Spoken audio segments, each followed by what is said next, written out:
All right, guys, welcome back into another NBA DFS video. My name is Polzin with 9 to 5 Sports. Going to be getting into this big 10-game slate on Wednesday. Just want to give you guys a curtain call thing real quick. On Friday, Saturday, and Sunday, I will not be doing NBA DFS videos. I'm going to be out of the office, okay? So just want to get you guys that information. So I'm going to be hammering home the content today and tomorrow, both for NBA and NFL DFS. So just a reminder, guys, if you enjoy the content, make sure to give a like and subscribe. That does help me be able to put up more content for you. Real quickly, last night, Jakob Poeltl, thank you, buddy. He was low owned, went for 50 DK points and really saved my night in NBA DFS. So awesome stuff there. Also, got a lot of subscribers yesterday, about a decent amount. Let's just put it that way.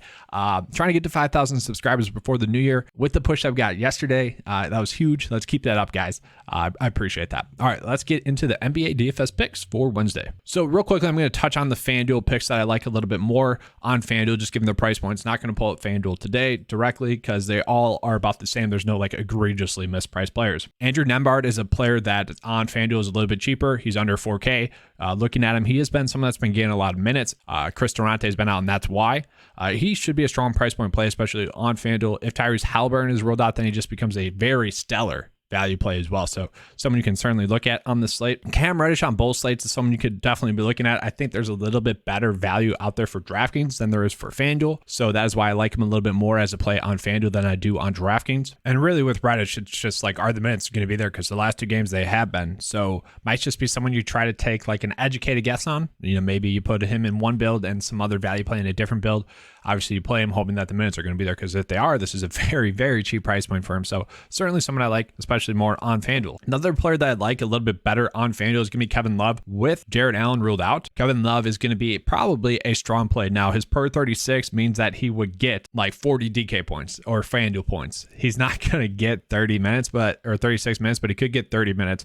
And at his price point on FanDuel, you know, significantly cheaper there. If he gets 30 minutes, he should be able to get 30 FanDuel points, and then he'd become a very strong price point play for you on FanDuel. A little bit priced up, I think, on DraftKings. And then I want to call Patrick Williams as well. Just his price point on FanDuel is like about $300 cheaper. He has been a strong price per minute player for a while now, and he's been getting around 30 to 25 minutes each game. So I think on FanDuel you could be locking in at least 20 FanDuel points, maybe the upside to get you 25 FanDuel points. He has been a very safe and consistent fantasy producer. As it sits right now, I didn't like any other like FanDuel value that much, so it is what it is there. All right, so now getting into my favorite plays on DraftKings here for you guys. Looking at it, I am going to start with the highest price player on the slate. I apologize, I hate doing this, but Luka is in a smash spot tonight against Houston. So the matchup with Houston is going to be the 7th best on the slate. Point per minute wise, Houston has given up 1.21 DK points per minute. So yes, Luka, obviously we know he's going to get a lot of minutes unless the game's a blowout, but 36 minutes to even 40 minutes, he should be able to get to around 50 to 60 DK points. Obviously we need more 60 at this price point, but I do think that's going to happen going against this matchup against Houston, a matchup that you've been wanting to target this whole season.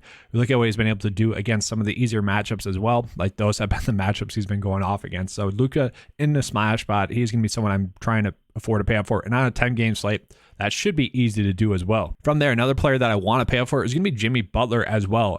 Yes, 9K is a lot to pay up for him, but you look at what he's been able to do with Tyler Hero off the court, it's been very solid. So he's already played over 200 minutes with Tyler Hero off the court. His per 36 DK point total is 52 DK points. So as long as those minutes are there like they have been there for him, he should be a strong like 45 DK point play with the upside to go for 50, maybe 55 DK points.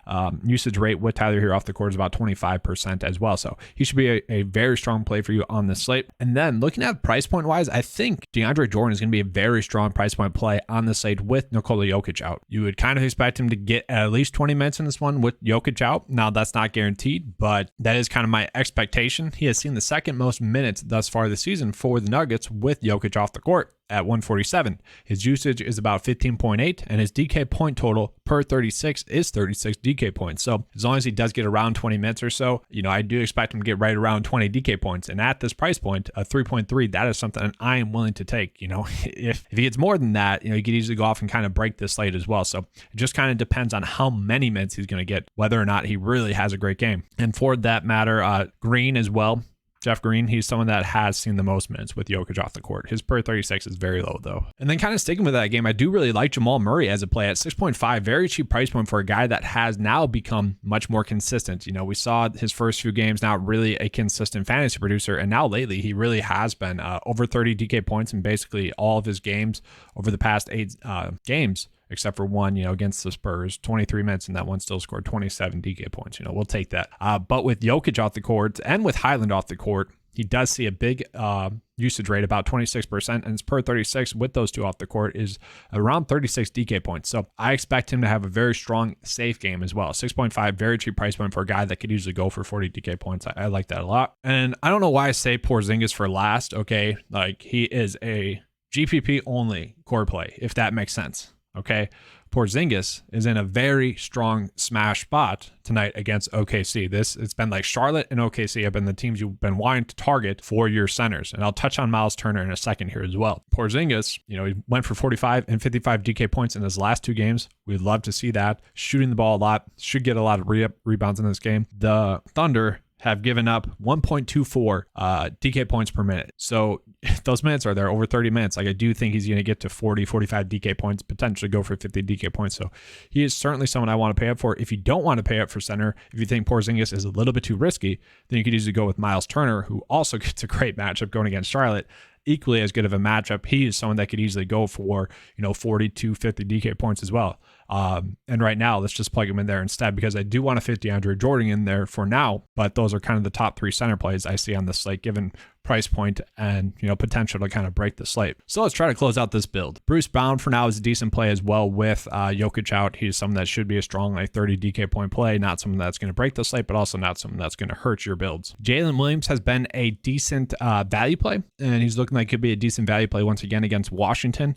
So we can see the minutes have been over 20 in a lot of his games as of recent. And 3 out of his last 4 games have been over 20 DK points. Obviously at 3.9, you are shooting for a floor of 20 DK points. So not a lock and load play. This is a play that I'm putting into my build for now, knowing that if better shooting guard value opens up elsewhere, or maybe a stronger price point play opens up elsewhere, we're going to pivot from him. And see, like, this is kind of my worry on this slate, guys, is that we can't afford all the studs. Okay, that is the struggle. So it's like, you got to figure out where you need to pay down at. So let's go down from Bruce Brown. So for now, just put in Reddish. Once again, I want to pivot away from Reddish, I think. Okay, Reddish is someone that the last 2 games, the minutes have been there, and he's went for 25 and 43 DK points. Got to make sure those minutes are going to be there. And then 4.1 left over for a forward spot. You know, maybe Eason, been a pretty strong point per minute player. The thing with it is we need lock in 20 minutes. I'm not sure we're doing that with him. Could see Topin get a little bit more run on the back end of a back-to-back. I personally don't mind Seti as a decent like punt play at the small forward spot. With Allen out, he has seen a 18% usage rate, and per 36 is averaging 25 DK points. So not a lock and load, and obviously those minutes are not locked into being there.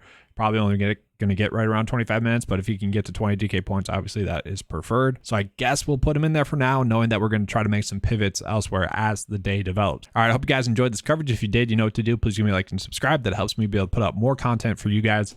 Let's have a good slate, and as always, let's keep cashing.